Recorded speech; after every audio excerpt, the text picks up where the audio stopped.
Mobile पूरा कुप्रभाव पकाउछ ये सब जिनिस गुड़ाक ही मोबाइल ही शिक्षा पाँच आखि आगे कि झील छुआ गुड़ाक सब सिगारेट बियर पिउछन्ति आमको तो भारी खराब लगुच आम तो पाखे ठिया हो पारूँ तेणु कौ बापा माँ आगे कौ पुओ बा झी खोली खालिकी कह जे मुझे प्रेम करुच्ची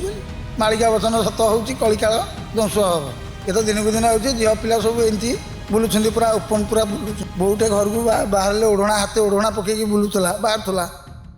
आउ से नहीं से सिस्टम नहीं। तो साधारणतः आम देखा पाचु कि किट विश्वविद्यालय जो घटनाटा घटला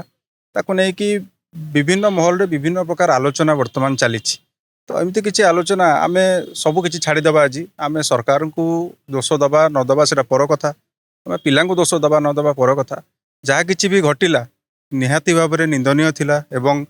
आपण ताको घटना कहतु बा दुर्घटना कहतु आम आज जाना चेष्टा करवा किछिटा साधारण लोकों मत जहाँ जो मन को कि आम नीतिदिनिया अनेक जगार भेट पड़ू से मैंने कौन भावुं ये घटना विषय आउ जो युवपीढ़ी निमंते ताकर संदेश कौन रही एमती किसी लोकों सागरे आम आलोचना करवा। आज्ञा मो ना है पूर्णचंद्र भाई मु फेब्रिकेटर जने आज्ञा मु तालचर काम करुच्ची 2 दिन भुवनेश्वर आसी आज्ञा विभिन्न खबर कागज और गणमाध्यम पढ़िले मन प्रथम चिंता कौन आसिला मो मन मुझे कहवाई चाहूँगी कि आग जो मैंने प्रकृत पिला ही भूल जो मैंने आज आज गोटे केस है किट कॉलेज बोली आम शुणु यहाँ प्रकृत पिला ही भूल भूल कौन पिला माने आम ये 2 दिन मुझे भुवनेश्वर भुवनेश्वर 2 जगार मुझे देखिली पुओ झील बुलूँ से बापा माँ माने प्रकृत से बापा माँ मानकर ही प्रकृत भूल कौन से पिला तो गाइड कर पाना आम तो ये देखुचु ना आखि आगे मु राति पाइले बर्तमान तालचर पलैबी मु तालचर भी देखुची से कथा कौन आप विशेषतः देखा पाँच आपण जन्म मसीहा बोध हुए मत लगुच 70 मसीहा खंडे थी तो आपण बयस आजिका दिन में आप जड़े परिपक्व बयस आसिक पहुँची तो जिते आम देखुचे आप ये सब घटना विशेषकर युवपीढ़ी आजिकल युवपीढ़ी विषय जाना पाँच आपन कौन चिंता लगुच या प्रथम जो पिला बापा माँ मैंने कौन बाहर जगह को छाड़ुं निजर कहीं जदि न था हेमती कौन सब जगह समस्ते थे कि नथिबे किंतु निज पिला पर विश्वास करके छाड़तु पिला माने बापा माँ विश्वास रखतु यहीटा है मुख्य तापर आम अन्य को दोष दबा प्रशासन को दोष दबा कि से कॉलेज कर्तृपक्ष को दोष दबा क्या दबा किंतु प्रथम तो आम पिला मानकर ही भूल बहुत मुझे देखुची ये कि मु 2 दिन पे आसी 200 लोक को देखी सारे 200 पिला को देखी सारे ये जगह आज आम देखुचु आज्ञा जिते दिन को दिन आमर आधुनिकरण हो जाऊँगी सोशल मीडिया आसिलानी जोटा कि आपण को जुगर नथिला आ मु भी 85-87 मसीह जन्म मो बेल को भी मोबाइल नाला आम लैंडलाइन रे आपण आम सब लैंडलाइन रे बढ़ीचे तो जो मोबाइल जुगटा कौन प्रभाव पकाउछे कि पिलांक ऊपर मोबाइल आज्ञा पूरा कुप्रभाव पकाउछ मोबाइल पूरा कुप्रभाव पकाउछ ये सब जिनिस गुड़ाक ही मोबाइल ही शिक्षा पाँच आमर ऑनलाइन रे पाठ पढ़ा गोटे करदेले हे ऑनलाइन पाठ पढ़ा लगी ही पिला माने मोबाइल धरवा पाईगले सुविधा तेणु पिला माने ही कुपथगामी हेले ऑटोमेटिक आज्ञा कौन भावुंट जो शिक्षानुष्ठान जो भली व्यवहार करागला जड़े छात्री को से भी दूर देश आसते बहुत दुख कथा यहाँ बहुत दुखर कथा पिलाटा मरीगला से आमरी भी पिला गोटे सहीटा माने कथा नुहे ए कर्तृपक्ष दायी रही थी पारती प्रशासन दायी रही पारती ए तो मुझे जानी कहीपरि केवल यहाँ है प्रथम पिला मानकर ही भूल बहुत रोच आजिकल जो भाया होमें देखुचु आखि आगे ये पिला माने पिला माने आखि आगे कि झील छुआ गुड़ाक सब सिगारेट बियर पिउछन्ति तेणु जुग माने ये जो ये नहीं कि मोबाइल तो कला भाई आपण ये जो सिगरेट बियर कथा जो कहले आपण ये सब देखिले आपण कौन लगुच आमको तो भारी खराब लगुच आम तो पाखे ठिया हो पारूँ आम पाखे छिड़ा भी हो पारूँ जदि रास्तार जाऊँ बोले आम देखिकी आमको 1 मिनिट अनेक इच्छा हो ये क्या घर छुआ गोटे होती केमी घर छुआ गोटे होती आमको तो से भाया लगुच ये किए बापा माँ जदि धरतु ସେମାନେ ଛାଡ଼ୁଛନ୍ତି ପିଲାଙ୍କୁ ବାପା ମା ମାନେ ଯେତେବେଳେ ପିଲାମାନଙ୍କୁ ଛାଡ଼ୁଛନ୍ତି ତାଙ୍କ ପିଲାମାନଙ୍କୁ ଗାଇଡ଼ କେମିତି ଅଛି କ'ଣ ଅଛି ତାଙ୍କ ବାପା ମା ମାନେ ପ୍ରଥମେ ଆଗ ବୁଝିବା ଦରକାର। ସିଏ ପ୍ରତ୍ୟେକ ସପ୍ତାହରେ ହଉ ଟେଲିଫୋନରେ ତ ସବୁଦିନ କଥା ହେଉଛନ୍ତି ମୋବାଇଲରେ, ସିଏ କିନ୍ତୁ ପ୍ରଥମେ ସବୁବେଳେ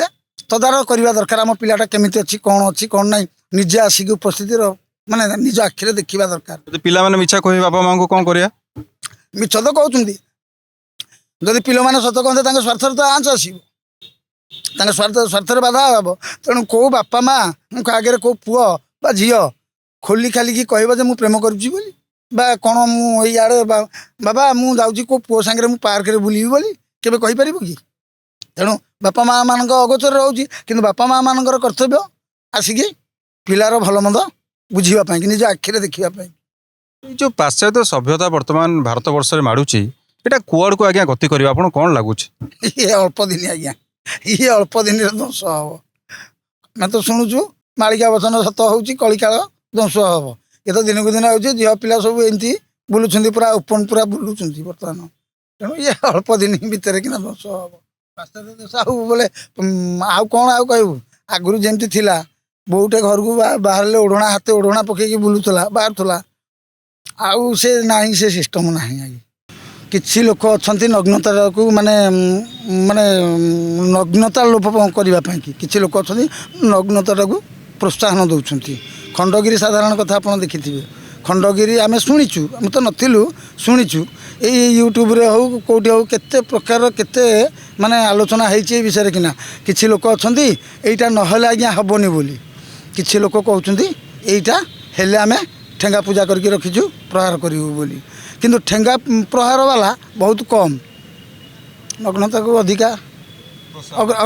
ଅଗ୍ରାଧିକାର ଦିଆଯାଉଛି। ତ ଏଇ ଯେଉଁ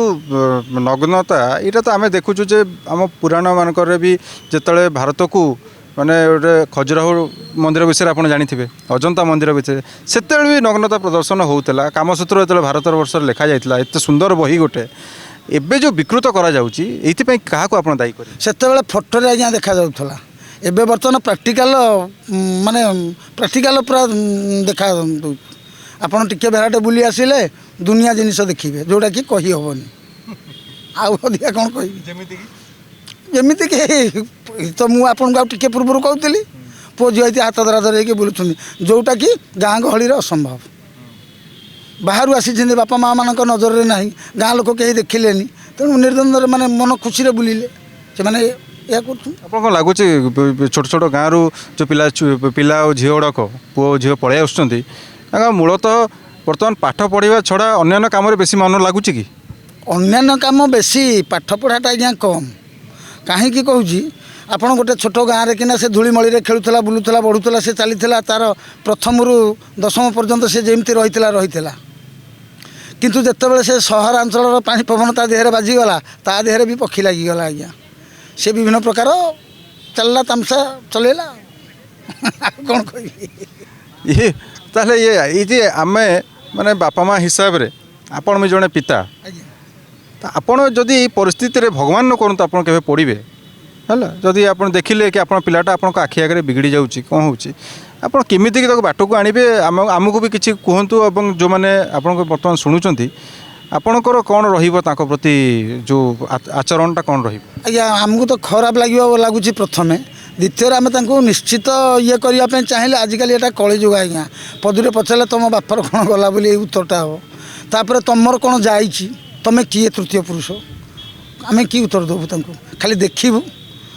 ଆମେ ଅନ୍ୟ ଲୋକଙ୍କୁ କହିପାରିବୁ, ଦେଖେଇକି କହିପାରିବୁ ଯେ ଏ ଭଲ ହେଉନି ଖରାପ ହେଉନି, କିନ୍ତୁ ତାଙ୍କ ମୁହଁରେ କିଛି କହିହେବନି, କାହା ମୁହଁରେ କିଛି। ଭୟ ଲାଗୁଛି ଆଜ୍ଞା, ଆଜି କହିଦେବି କାଲି ମୁଁ ଆଉ ଘରୁ ବାହାରି ପାରିବିନି। ସାଧାରଣତଃ ଆପଣ କ'ଣ କହିବାକୁ ଚାହିଁବେ ଯୁବପିଢ଼ି ଯେଉଁମାନେ ବି ଅଛନ୍ତି, ଯେହେତୁ ଆପଣ ଗୋଟେ ପରିପକ୍ତ ବୟସରେ ଆସିକି ପହଞ୍ଚିଲେଣି, ଆପଣଙ୍କ ଅନେକ ଏକ୍ସପିରିଏନ୍ସ ଅଛି, ଆପଣ ଯେଉଁ ବି କ୍ଷେତ୍ରରେ କାମ କରିଥାନ୍ତୁ ସେଇଟା ବଡ଼ କଥା ନୁହଁ, କିନ୍ତୁ ଆପଣ ଜୀବନଟାକୁ ଦେଖିଛନ୍ତି, ସଂଘର୍ଷ କ'ଣ ଜାଣିଛନ୍ତି, ଆପଣ ଯୁବପିଢ଼ିଙ୍କୁ ସ୍ପେଶାଲି ଆଉ ବାପା ମାଆଙ୍କୁ କ'ଣ କହିବାକୁ ଚାହିଁବେ? ପ୍ରଥମେ ମୁଁ କହୁଛି ବାପା ଆଉ ମା ସେମାନେ ହେଲେ ଗୁରୁତୁଲ୍ୟ, ଗୁରୁ ଆଉ ଭଗବାନ। ତାଙ୍କ କଥା ମାନି ତାଙ୍କର ଉପଦେଶ ଯାହା ମାନି ମାନେ ଚଳିବା। ବାହାରକୁ ଆସିକି ଘରେ ବାପା ମା କେତେ କଷ୍ଟରେ ପଇସା ରୋଜଗାର କରିକି ପିଲାମାନଙ୍କୁ ମଣିଷ କରିବା ପାଇଁ, ଗୋଟେ ଭବିଷ୍ୟତ ସୁନ୍ଦର ଭବିଷ୍ୟତ ଗଢ଼ିବା ପାଇଁ ଛାଡ଼ୁଛନ୍ତି ସେଇ ଗୋଟାକ କେମିତି ଉପଯୋଗ କଲେ ଠିକ୍ ହେବ ବୋଲି ମୁଁ ଭାବୁଛି।